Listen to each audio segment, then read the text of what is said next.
Salut les Khaïs, j'espère que vous allez bien. On se retrouve aujourd'hui pour une nouvelle vidéo, assez spéciale car on va parler de poucave. Tu sais ce que c'est une poucave? Une balance. Exactement. Et moi j'ai une poucave à la maison où je pèse mes sandwichs, d'accord?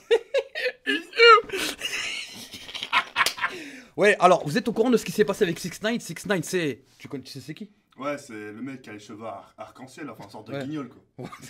Un mec comme toi. Ouais, mais un mec comme moi qui a pas du coach. Là c'est plus d'une poucave qu'il nous faut là pour peser tout ça.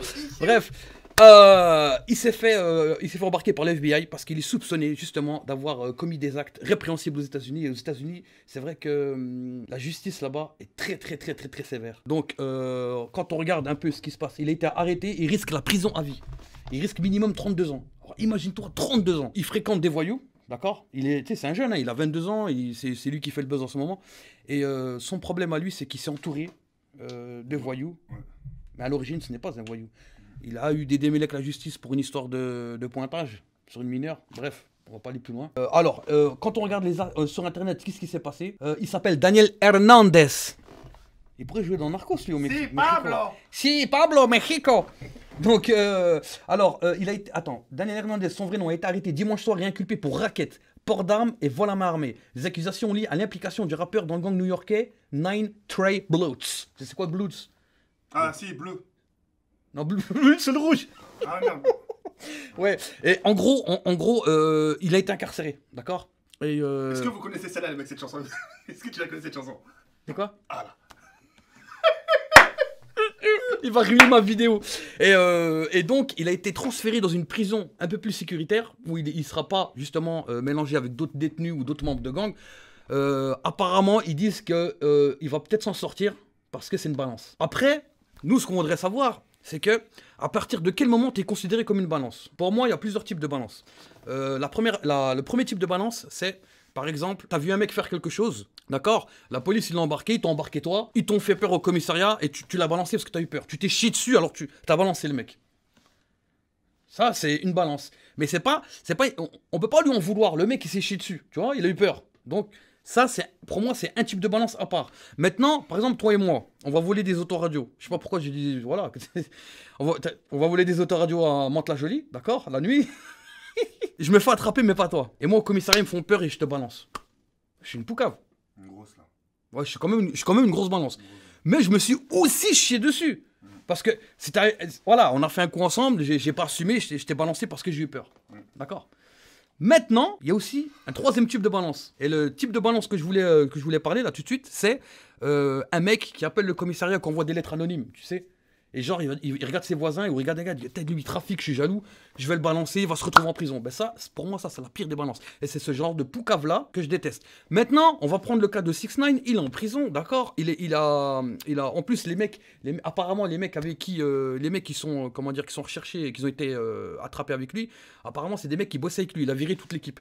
Il s'est mélangé avec des voyous, d'accord? Ils ont bossé avec lui, les mecs, ils ont fait des trucs. Lui, on sait pas s'il est impliqué vraiment, je sais pas, apparemment, il y a des preuves, ils disent, j'en sais rien, il a une peine minimale de 32 ans. Apparemment, il a balancé des gens. Est-ce que pour toi, c'est normal d'un mec qui a une carrière comme ça, qui s'entoure de gens qui font des conneries? Est-ce que c'est normal qu'à un moment donné, pour sa propre sécurité et sa propre carrière, il va les balancer? Pas les balancer, mais genre dire, c'est eux, c'est pas moi, j'ai rien à voir. Tu pars du principe où, quand tu perces déjà dans le monde de la musique ou même du jeu vidéo, peu importe, tu pars du principe où quand tu te fais une notoriété, c'est de revoir son cercle d'amis. Tu vois ce que je veux dire ou pas? Et pas forcément de fréquenter n'importe qui. Et je pense qu'avec les moyens qu'il a, il peut vraiment, tu sais, il peut vraiment...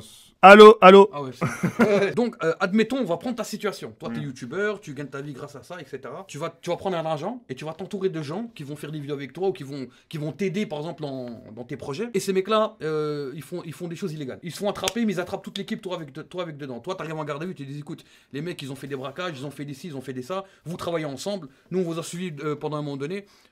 Tu t'es complice. Qu'est-ce que tu leur dis, toi? Est-ce que toi, tu leur dirais, écoutez, c'est eux, ils assument leur connerie, moi, j'ai rien à voir, j'ai juste embauché pour faire tel type de travail, moi, j'ai rien à voir dedans, je risque ma carrière. Est-ce que toi, tu serais prêt à dire, moi, j'ai rien à voir avec eux, ils se démerdent?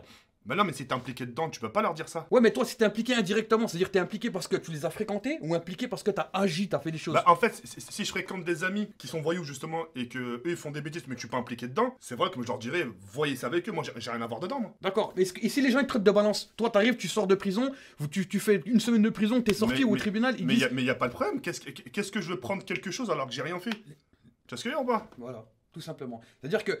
J'aurais fait quelque chose, là, ouais, je prends sur moi. Je dis, ouais, écoutez, j'étais impliqué, j'assume. Les gens qui ont fait ça avec moi, je les connais pas forcément, donc à ce moment-là, je cheat pas. Mais si... Toi, t'as rien à voir, t'as rien fait, mais eux te mettent dans la merde. Bah non. Tu vois, c'est comme si toi tu... Bah non, c'est comme si, viens, on prend ma voiture... Tu me mets dans la merde, je te rejette ta merde. On prend ma voiture, on sort, et puis dans ma voiture, j'ai caché du shit, par exemple, n'importe quoi. On se fait contrôler par la police, ça va moins. Et moi je dis ah non c'est pas moi, c'est-à-dire je te mets dans la merde. Moi je veux pas assumer. Et quitte à te mettre toi dans la merde. Tu vas pas dire ouais moi je suis pas une balance alors que moi je te mets dans la merde.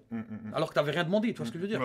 Alors si on part de ce principe là, 6ix9ine c'est pas une balance en fait. C'est pas une poucave. Bah c'est rien à voir dedans non. Par contre, s'il est impliqué, il a agi, il a fait des choses, mais... Et qui balance? Ouais. D'accord. Mais on ne saura jamais ça, parce qu'il y a une enquête de police, etc. Donc on ne le saura pas, ça sera que des rumeurs. Et vous savez que sur Internet, sur Twitter, sur les réseaux sociaux, etc., les gens, même avec des rumeurs, même en inventant des trucs, ils vont aller faire des réputations aux gens. Ouais. Faut se méfier des on-dit.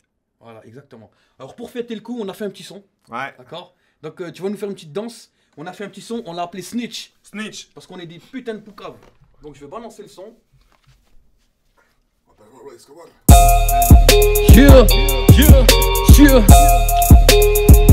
I'm a motherfucker snitch.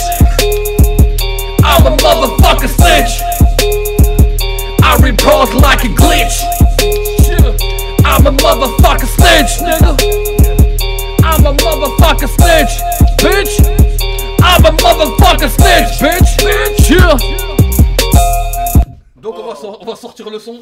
On va faire disque d'or. Disque de platine, bordel de merde. Streaming, disque de Fortnite, disque de tout ce que vous voulez. Donc la famille, je vous remercie de nous avoir suivis pour cette vidéo. Donnez votre avis. N'oubliez pas le petit pouce bleu. Ah ouais, le pouce bleu, c'est très important le pouce bleu. Ouais, référencement. Donc la famille, merci beaucoup. Je remercie aussi TK qui m'a invité chez lui pour fumer une chicha et en même temps faire la vidéo. Et inviter aussi des meufs, ça faut préciser ça. On comprend le montage. De toutes les vidéos que tu as faites, il y a combien de meufs chez toi? 0. Voilà, tout simplement. Merci les reilles.